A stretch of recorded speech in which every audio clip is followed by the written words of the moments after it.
Yeah. Tell me about family on the road with you. Do you have your parents on the who from Yes, the family is on the I road got with you? dad. Dad's over here I see somewhere. there. Yeah, Mhm. there's I daddy see. looking like a bodyguard, trying to look all boss. bad. You know. Trying to look all Come over here, tough. Dad. Hop on his mic. Come over here. If Austin ever tried to get on, like knock on the door. Over here. Daddy. If not, it's okay. You can use either one. It's Okay. they're all on. If Austin tried to knock on the door, would you have a conversation with him? I mean, we're talking Long Beach, Don't try Inglewood to be style. all mean right now. I'd probably have a conversation with his mother or father first. So you'd go to mom and dad and be like, listen, they need to keep it professional. I'll consider that the pre-warning. So that would be the first conversation. Yeah. And so after mom and dad, if mom and dad failed to act, Becky G's dad would then go to Austin and say, listen, I'm not here to be your Mahomie. I'm here to give you a Mahomie warning. At that point, he wouldn't get a warning. No Dun, warning. dun, No dun. warning. Just conversation. Yeah, strictly conversation. Now tell me about when she was bullied in high school by these little tricks. Well, it was As a actually dad, middle that school. sucks to hear from. Yeah. Actually, it was in elementary school, and I grew up in a pretty rough neighborhood myself. So, Sure. the no snitching policy in my house still stands. Deal with it on your own. You're gonna have to learn how. At one point, that's kind of like an adversity, just like you would have to overcome doing something else. It could be, there's bullying in the corporate world as well. You know what I mean? Right. So, at some point, anyone's gonna reach the breaking point, and she met her breaking point and communicated to us, and then we go ahead and parent. Then, if there was physical harm, then obviously it's evident, and we take different measures as parents. But I think that's kind of part of getting them to recognize as individuals where and what, their limits are. Right.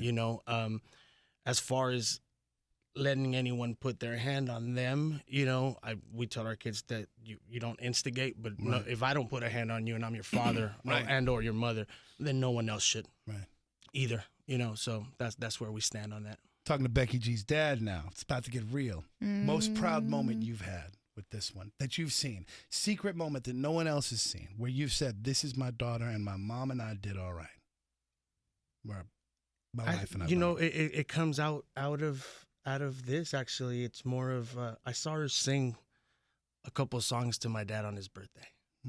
And that, on an emotional standpoint, it meant a lot to me as his son.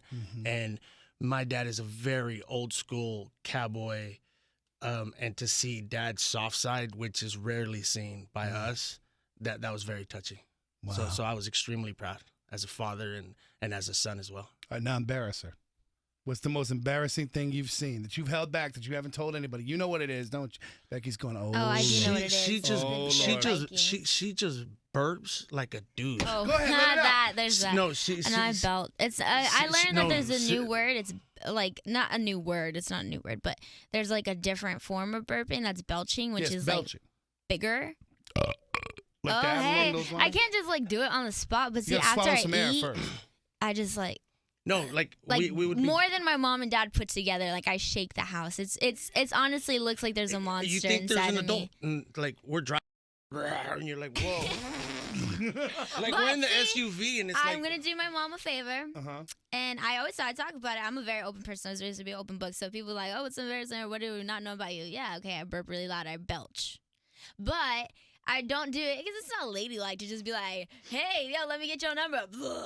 Like, no, I'm Well, not have you ever going to had do to that. run That's not somebody off that you attractive. didn't like? Have you ever had some guy that was talking to you? Oh, that yeah. you- See, you're I like, would use it to my oh, advantage sorry, to be homie, like, see you later. yeah, I would. Adios. I totally would do that to use it to my advantage. But it's not ladylike to just be like, yeah, watch me do this. But around the people that I know, and if I need a burp, I just let it rip. Tell me the best lesson you've learned from your dad. Best lesson I've learned from my About dad life.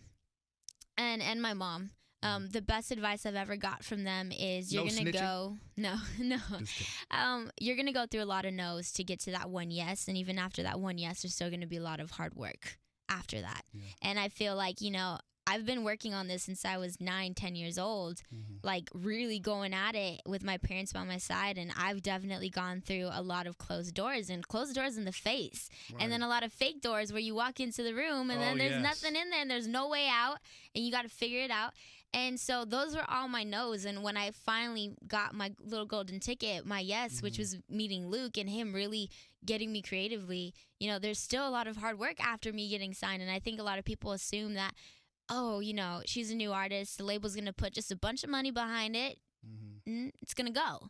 And that's not the case. When you want to be a real artist, you have to be the visionary behind it. And that's one thing that I learned from J-Lo when I spoke with her and got to hang out with her was you got to be the visionary behind your project. You need to have a say in everything. That is what a real artist is. That is what a real creative mind is. And I have a creative mind, and I want to show the world that, like, I'm aware of that. And I'm just, you know, I'm a happy person, but I have ideas too. And I think it's really lucky. I'm really lucky to be a part of a team, like their second family to me, but to have, like, Luke really listen to what I have to say, and, you know, him let me be, you know, the driver, and him just be riding shotgun and being like, yeah, let's do this.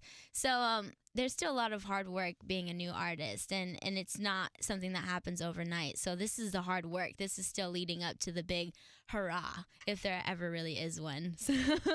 Oh, I think with you there's going to be several hurrahs. This has been a great chat. Thank you. I'm glad that you've got to be very, very proud. Extremely if proud. If I were you, I would be. Congratulations, Thank too, you very because the much. story about the garage is very, Thank you. I think that helped to really shape her, and I think that she wouldn't be her if she didn't watch the way you and, you know, Mom and everybody said, you know what, let's just buckle down, let's get through this, we're a family, we'll get through this together. And to you keep that nucleus around you, because they'll keep the idiots away. Yep. They'll stop the mierda.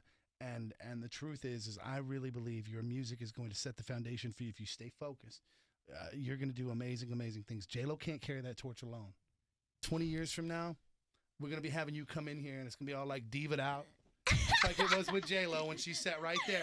She came in, J-Lo's meeting with cabinet members and congressmen, and you could be doing the same thing. So, and this is just the beginning. Becky G, you're going to do great things. Thank you are so gonna do much. great Thank things. you. Thank you both for letting me get all up in your business. Oh, Thank good. you. Thanks for having us.